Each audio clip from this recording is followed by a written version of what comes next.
د حکومت د طرفه چې کم د 10,000 روپیو اعلان شو نه هغه 10,000 روپۍ شروع شي دي خو یو کار دی که دغه کار تاسو ونه کو نو تاسو ته به دا 10,000 روپۍ جدي دا به نه میلاویږي. ځینې کسان پکې دا تپوس کوي چې په دې کې به موږ خپل اهلیت څنګه چک کوو. ځینې دا خبره کوي چې په دې کې به موږ خپل رجسټریشن څنګه کوو چې موږ ته هم دا 10,000 روپۍ میلاو شي. ځینې کسان وایي چې دا روپۍ به په کومه طریقه میلاویږي. کومو کسانو چې رجسټریشن کړی دی هغه دا تپوس کوي چې دا روپۍ به موږ ته په کوم ځای کې میلاویږي یا په کومه طریقه باندې میلاویږي. نو نننۍ ویډیو چې دا هغه زموږ د دې په باره کې ده د هغې لپاره چې د ویډیو به پوره ګورئ یو لایک شیر کمنټ چې دی ویډیو له به لازم ورکوئ. بل دا ویډیو معلوماتي او د غریبانان دپاره نو تاسو دا ویډیو رالی دا مخکې شیر کوئ چې نورو کسان ته هم ورسي. نو د خیبر پښتونخوا وزیر اعلی علي امین ګنډاپور چې دی هغه د 10,000 روپیو اعلان کړی د رمضان ریلیف پیکج دپاره نو هغه 10,000 روپۍ چې دی هغه به شروع دي. خو ځینې کسانو د دې دپاره رجسټریشن نه دی کړی نو هغه وایي چې موږ به د دې دپاره رجسټریشن څنګه کوو. نو رجسټریشن چې دی هغه زموږ په علاقه کې اوس بند شوی خو د دې رجسټریشن چې دی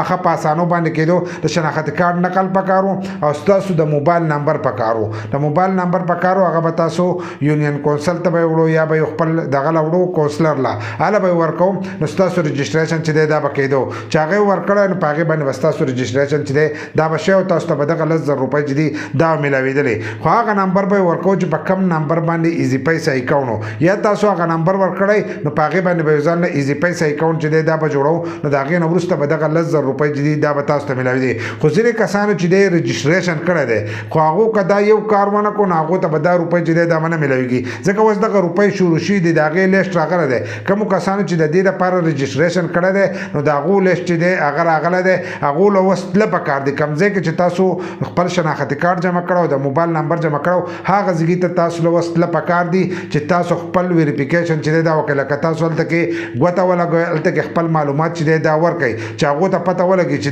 دا کس دی د دا نمبر دی او دا د شناخت کارت نمبر دی. نو فارمونه راغلي لیسټ راغلی دی په هغې کې به ستاسو ګوتې لګي او هغه به واپسي هغو ته ځي واپسي به ځي نو د هغې نه وروسته به ستاسو په اکاونټ کې چې دی دغه روپۍ به جمع کېږي. په دې کې د ځینې کسان چې دی په دغې لیسټ کې تیستلي کم کسان چې د اهلیت په باره کې تپوس کوي چې موږ به خپل اهلیت څنګه چک کوو نو تاسو به ځئ کوم ځای کې چې تاسو خپل شناختي کارت او موبایل نمبر جمع کړئ هلته به لاړ شئ هلته کې یو لیسټ راغلی نو په لیسټ کې به ستاسو نوم راغلی که دا روپۍ تاسو ته میلاویږي نو په لیسټ کې به ستاسو نوم راغلی نو هلته به تاسو ګوته ولګوئ ستاسو ریکارډ چې دی هغه به هلته لاړ شي نو ستاسو چې کوم نمبر ورکړی دی د ایزي پیسې نو هغه به ستاسو په دغه اکاونټ کې چې دی دغه روپۍ به جمع شي نو په دغه طریقه به تاسو ته میلاوي. کومو کسان دا تپوس کوي چې موږ ته په کومه طریقه کار میلاویږي نو ستاسو چې کوم نمبر دی نو هغې ایزي پیسې اکاونټ ته چې دی دغه روپۍ به راځي نو اوس لاړ شئ او دغه کار چې دی دا لازم وکړئ. که دغه کار تاسو ونه کړو نو تاسو ته به دا روپۍ چې دي دا به تاسو ته بیا نه میلاویږي ځکه ځینې کسان به وایي چې موږ ته دا روپۍ میلاو نه شي. ځینې کسان وایي مالدارو ته میلاویږي ځینې وایي